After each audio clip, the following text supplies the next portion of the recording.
Hello, everyone. I'm so sorry for that technical hiccup. Let us carry on with our discussion. And just to go through a few highlights from last week, I had the opportunity of being part of a webinar discussing the future of education. Uh, putting in mind what has just happened with the COVID-19, etc. So it was a good talk that was prepared by Opportunity Bank, and much as I was discussing, I faced a few technical issues, I think similar to what I'm going through right now. But I think it was really insightful, and it provided us a bit of highlights of what's happening in other parts of the world, but then also what we can think about and be mindful of as we plan for the way forward for education in Uganda, which was quite a good and interesting setup. And I'm hoping that the people in the education sector can now start thinking about being a little bit more innovative and kind of adapting in spite of the challenges that they are faced with in coping with the aftermath of COVID-19. So one of the key highlights that I saw from this discussion, much as I didn't get enough time to emphasize the aspects, was the issue to do with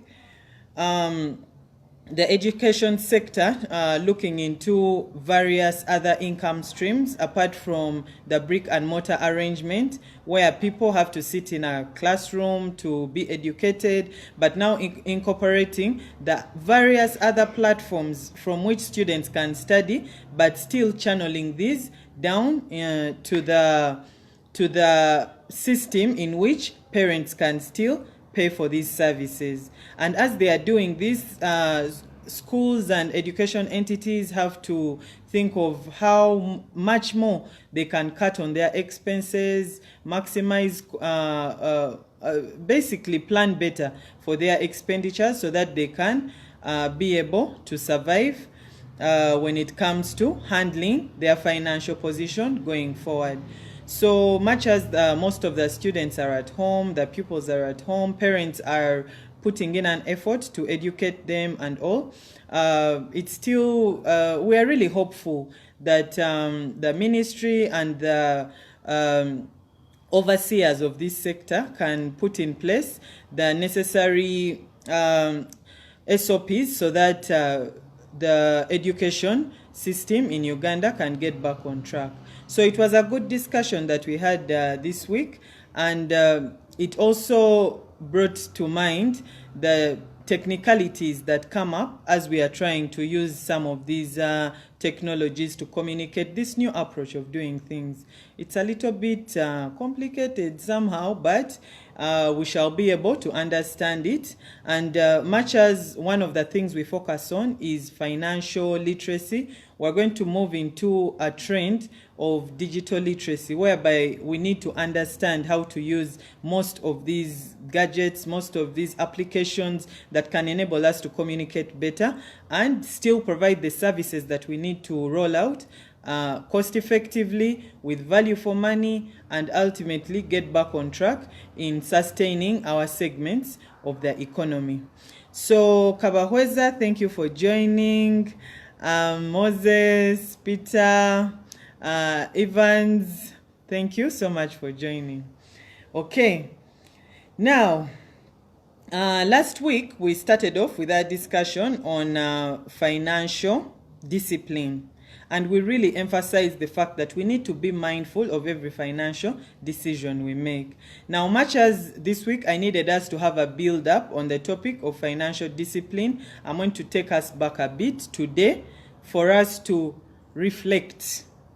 Even before we enter into that, those aspects that push us into making sound financial decisions, a lot has already happened in our lives. A lot has happened.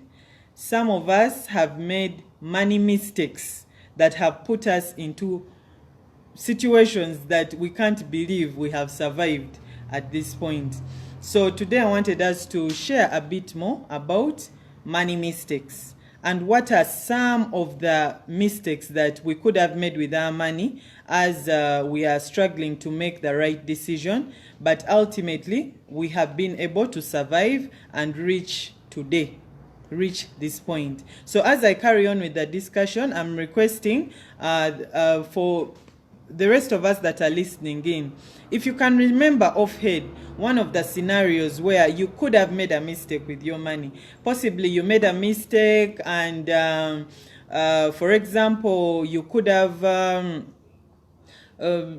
I gave an example last week, like the scenarios of paying school fees and possibly your money is stolen and your parents grill you for making such a mistake. But what did you learn from it? What was the lesson? What would you tell a youth out there that is faced with the same circumstance that you went through? What would you do better next time?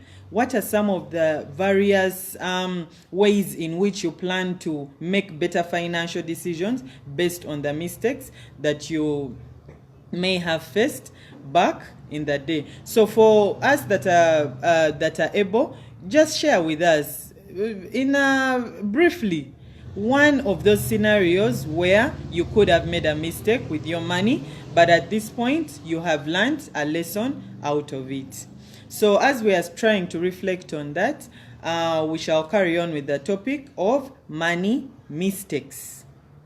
Now you find that much as under Be Money Wiser, we put in an effort and we purposefully try to share the various principles behind which we can make sound financial decisions.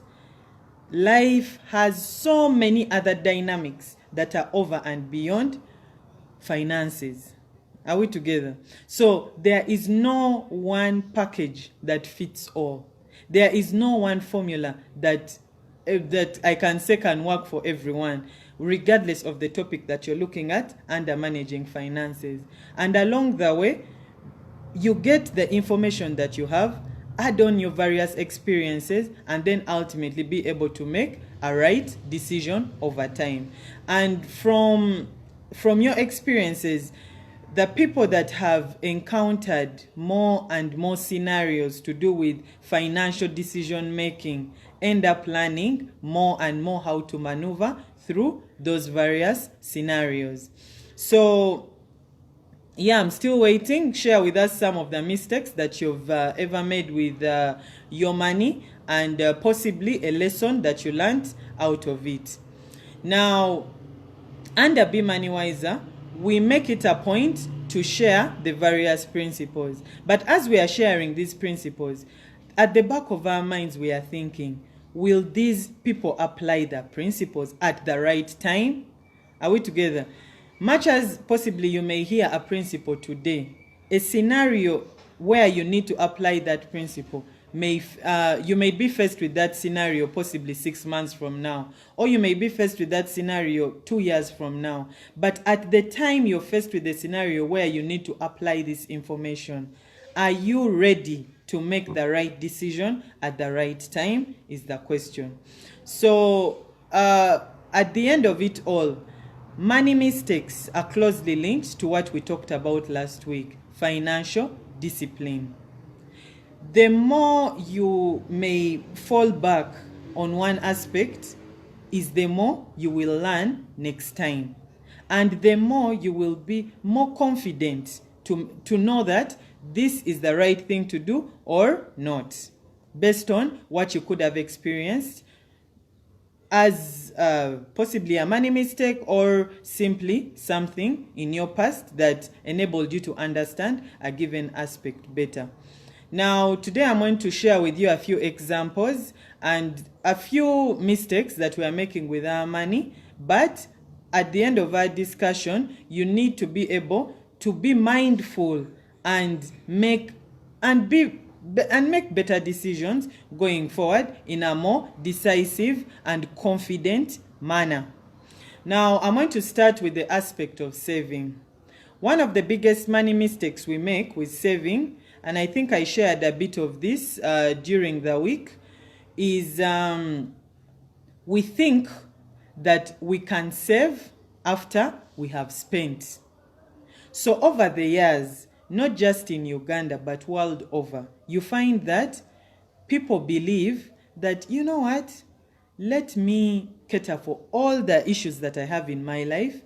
I have to pay bills, I have to pay school fees, I have to pay for this, pay for that. And when I'm done with all this, I will save the balance. And I've had a number of training sessions where people confidently stand up during that session where we are supposed to come up with our personal budgets, and they're like, you know what, I have a surplus on my budget. I had after I've allocated all the expenses that I have in a given period of time, I have a surplus, and therefore it is this surplus that I will save.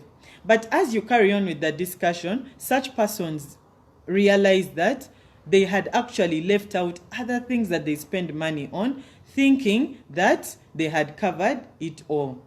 So now, one of the lessons that you need to learn from this mistake is that for you to save and to save consistently, it should be the first thing you remove from any money that you earn. And I'm emphasizing any money because some of us only save from the consistent income. Like, for example, salary, you save. But sometimes you get gifts from friends. Someone can give you maybe a relative, a friend, etc. can just meet you and give you 50,000 shillings. What's the first thing we do? We spend it all. But from every money that you receive, save a percentage of it. Now, the schools of thought in this area normally recommend 10%. And the book that I referred to last week, Richest Man in Babylon, that looks at this culture over 6,000 years ago, also emphasizes start with at least 10%. And many people have been able to grow their financial lives starting with just a 10% saving to grow your discipline. And over time, you can increase until you can save more consistently and regularly. So the lesson under this topic is save first before you spend on anything. And when I say anything, I mean even before you eat, even before you pay bills, before you pay school fees, the first question you need to ask yourself, have you saved? So as you're reflecting on some of the mistakes that you've been making in the past, what are some of the mistakes you've been making under savings? Share with us so that we can also learn from your experience. Secondly, I'm going to talk about investment. Now you find that Uganda has so many investment options. I like the fact that so many Ugandans are looking at avenues in which they can earn more money through various investments. However, we also keep emphasizing that much as you want to earn more money, think too about the kind of value you're putting on the table so as to earn that money. So back to investments. Most of us have started various businesses. You have ventured into various innovations to be able to earn a bit more, as in extra money, so as to improve your lives. But we have also observed that one of the key mistakes that are made under investment is starting investments that you are not able to monitor. Think about it. For some of you who have possibly a business here, or you started an agricultural activity, it's possibly in the village, but the only time you're able to visit it is on Easter and Christmas. The rest of the year, you're following up. Are people working on the farm? Is everything going on well? Etc, etc. But how effectively are you able to monitor that business? So the lesson that I needed us to pick out of the topic of investment is never start an investment that you cannot monitor.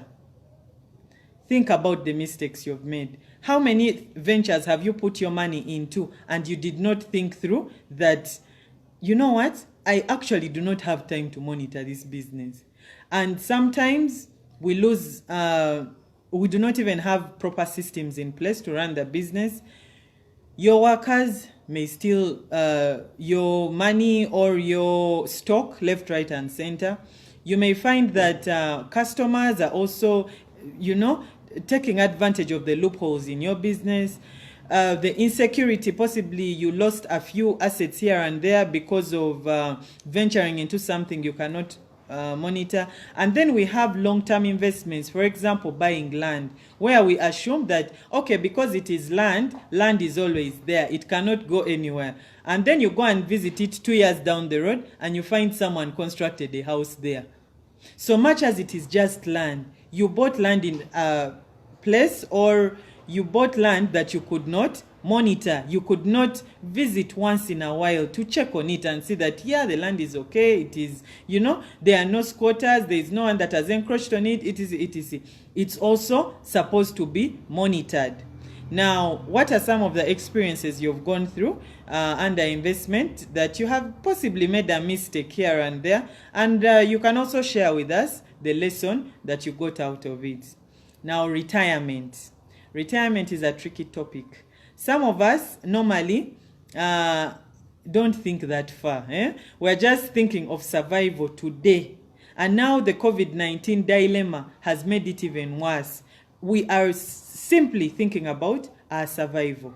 How are we going to, where are we going to get food for today, not even tomorrow? Food for today is where most of us are thinking. That's as far as most of us are thinking. But you find that it is key for us to plan till our retirement. And the kind of retirement I'm talking about is till your old age. Forget about this business of I became rich so I retired young. That's not the kind of retirement I'm talking about. I'm looking at when you are old and you do not have energy to work. You do not even have a small, job here or there you can do because you are not employable. How are you planning for those days? How are you allocating a portion of your money that you're earning today when you have energy for that time when you cannot earn at all?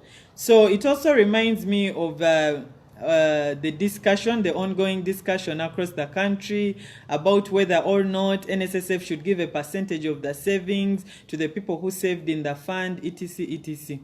Well, the mandate of the fund of NSSF is to enable the members to plan for that time, for old age, when you cannot work anymore, to have a fallback, a cushion that you can survive from the money that you have saved in that entity. Now, some of the mistakes we make is thinking that you'll take care of your old age at that time. You'll take care of your old age when the time comes. So right now, you're just thinking about today. Now, the lesson there is that we need to start planning today for 20 years from now, 30 years from now.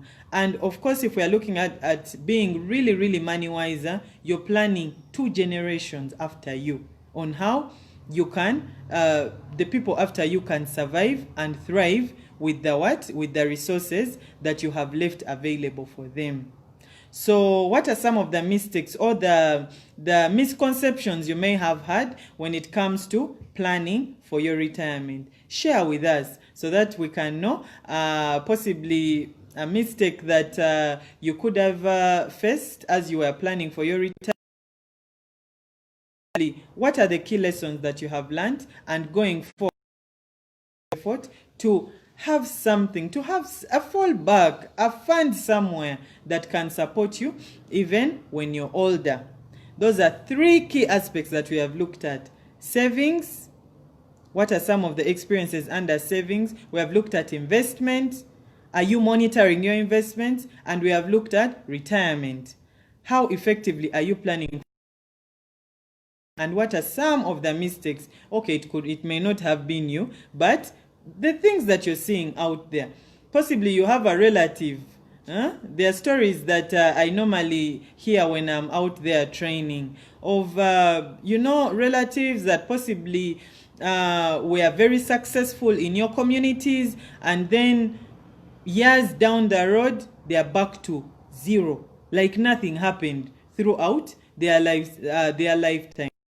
Then when you look deeper into the matter, you find that they didn't plan effectively for their retirement. Another mistake that we normally encounter as we plan for our finances is getting rich quick. Most of us want to get every fine thing in life now. So the moment you have that belief that, you know what, I need to get the nice car now, I need to get the best house now. What are some of Okay, there was a bit of a technical issue there, but what are some of the aspects that that we are pushed into as we are trying to get rich quick now? Now, some of these are, we end up being defrauded. You've heard of fraud, where someone comes, gives you a too good to be true deal, and you think it's an opportunity as possible.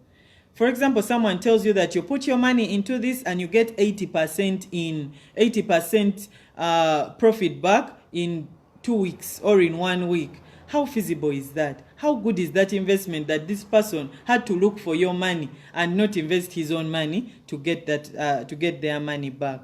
You find that other challenges that we face as is getting into corruption. We are getting funds that were supposed to be used for something social, like a social benefit for a given segment in society, and we want to use it all so as to move our lives to the next level. But 1 year down the road, 2 years down the road, like I told you last week, you find yourself back to zero. So share with us some of the ventures that you could have gone into as an avenue to get rich quick, and you found that, oh my God, it was such a mistake. You've learned from it and you're not going to do that again. You're going to be a little bit wiser and make better decisions with your money. Caroline, thank you for joining. Darius, thank you. And Kabahweza, I can see you've shared with us. You had invested in goats, but you were okay, but you are not at the location, so you could not be able to monitor your investment. Yeah, for whatever investment you opt for, one of the first key things you need to ask is, are you able to monitor that investment? So thank you so much for contributing. Twaha, I can see you're tuned in. Thank you so much. So ladies and gentlemen, those are just a few highlights of some of the mistakes that we make with our money. Please continue sharing in the comments your experience. What have you gone through? What are some of the lessons that you've learned as you are trying to make sound decisions with your resources, but possibly made a mistake? Now, as I conclude, all these mistakes may happen in your financial life, but the key thing we need to learn is that, what is the lesson? One, what is the lesson out of it? And what are we going to do differently going forward? So never beat yourself up about a mistake you made with your finances. I hear so many people, sharing such stories of, in those days I used to do this, in those days. Let those days be. If you made a mistake in the past, what can you do differently now so that your life can get better? Now, reflect upon this as you conclude the weekend. Make sure that you begin thinking mindfully so that you start being more deliberate about every decision that you make with your finances. You could have made a mistake 2 years back. You could have made a mistake 1 year back. But what's most important is the lesson. Forgive yourself. Actually, it is you to forgive yourself. And it is you who beats yourself up because of maybe losing money that could have benefited you or your family to a great extent. But don't worry, those things happen. Mistakes happen. Let go of that mistake, re-strategize, and move on with your life a little bit wiser. So that's the key thing I needed us to emphasize today. In spite of the mistakes you've made with your money in the past, move on with your life a little bit wiser. So let's be money wiser. Yeah, so that brings us to the end of our discussion today. Thank you so much for tuning in. Thank you so much for following. I can see you all, and I am so grateful for the time that you've been able to put aside. Don't forget, we keep emphasizing the fact that you need to start saving. There is no shortcut. There is no way out. Save in a supervised institution. These are regulated institutions that have products and services that can enable you to save your money. the various products and services that can enable you to save your money. At Be Money Wiser, we emphasize the piggy bank. I think this is, you can see the sample of the piggy bank. Also to enable you to save and to also teach your children how to save. Plus the eggy bank. This is mainly for the Muslims. If you're not comfy with the piggy bank, you can also use it to save. And we shall carry on with our discussion every Sunday, starting at 3 p.m. But for today, I can see Fiona, you're watching. That is nice. Thank you for joining us today. And these discussions are taking place every Sunday. Facebook Live. In case anything changes, we shall communicate accordingly. Otherwise, I hope the discussion today has given you at least one point that you can take back and try to make better decisions, better financial decisions. And otherwise, thank you so much. God bless you all and have a fruitful, the rest of the weekend. Enjoy the rest of the weekend. And let's be money wiser. Thank you.